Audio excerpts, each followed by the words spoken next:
Look at the river. Look how it flows. On one hand, on the left hand side, it flows smoothly, steadily.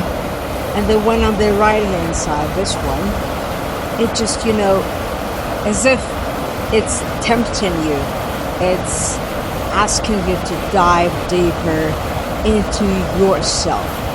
Dive and get to know yourself. Whenever you are feeling scared or, inconfident of stepping into the unknown, it just invites you.